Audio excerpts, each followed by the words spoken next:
Greetings, dear listeners, and Happy New Year. As many of you know, we have a lot of snow right now, piled up in big drifts behind Chateau Curious. In fact, we're snowed in. The drifts are so high that our usual critters, the squirrels and the jackrabbits, can't find anything to eat. Everything is buried under 2 feet of snow, but we do see their paw prints atop the drifts, so they're out there and starving. Hey, nature can be cruel.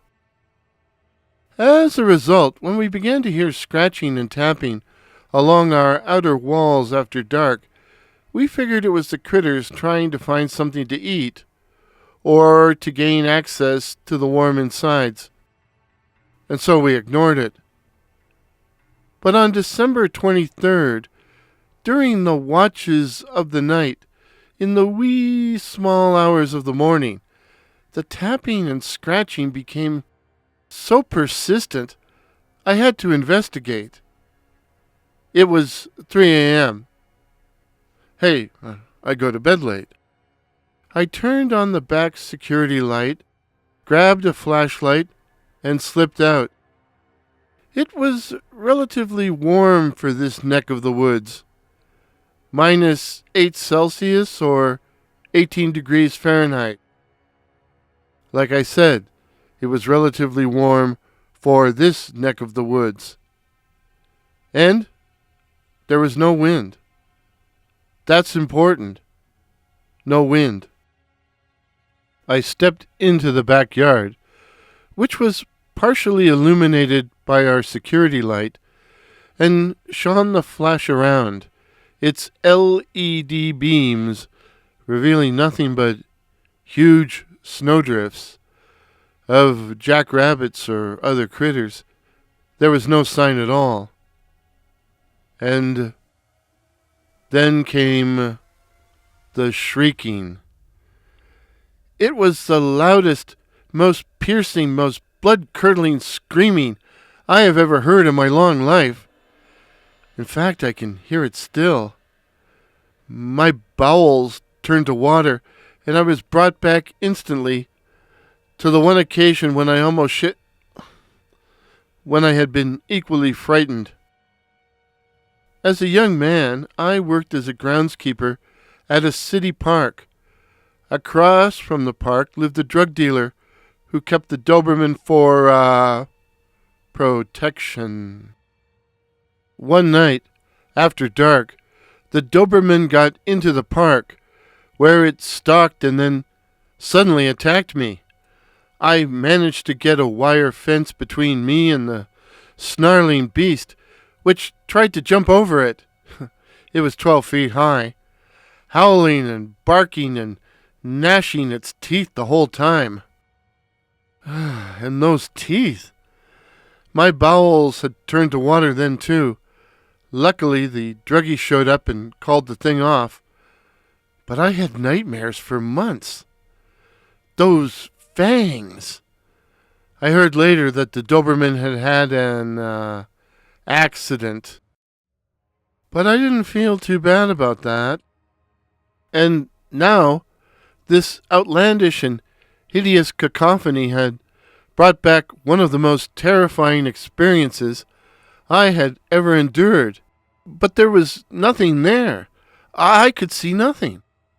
I shone my flash to where the sound was coming from, and suddenly one of the large drifts exploded, as if something under the snow had jumped up through the surface. I saw a cloud of swirling whiteness coming towards me, and I ran. I got inside, slammed and locked the door, and turned out the lights.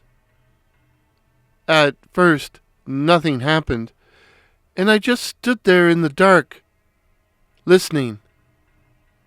And then it came.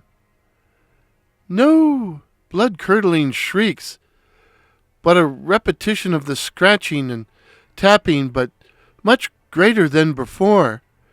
It seemed as if the tapping was taking place all over the exterior, everywhere at once, as if to let me know it knew I was there, and it was coming for me.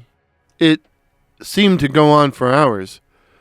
Eventually it stopped, and eventually I slept. Since then, there has been no repetition of the tapping or scratching so far, but I am left with the question, what was it? The Wendigo? The Cannibal Spirit that stalks the North Country during the frigid months of winter? Or the Rake?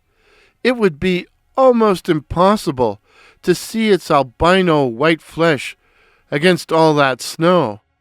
Or is there a more natural explanation? We no longer have timber wolves in these parts, but we do have coyotes. Was it a wily and hungry and aggressive coyote with claws that can tap and scratch? You might think what I saw was merely the drifting snow stirred up by a sudden gust of wind. But remember, I said earlier that there was no discernible wind. The night was calm and still. Calm and still. But not silent.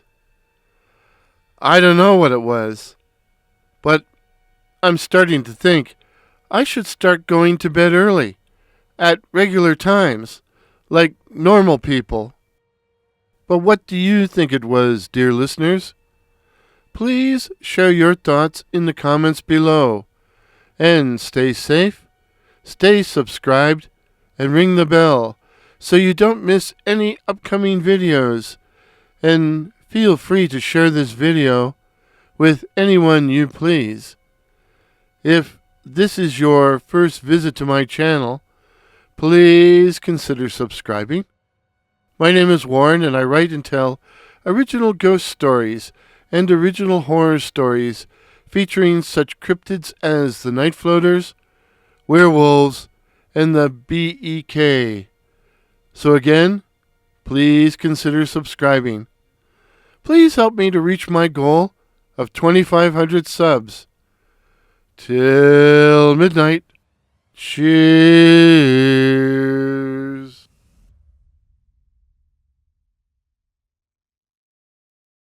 Pictures used in today's video, courtesy of Dr. Curious, while the music was Unseen Horrors by that patron of the internet, Kevin MacLeod.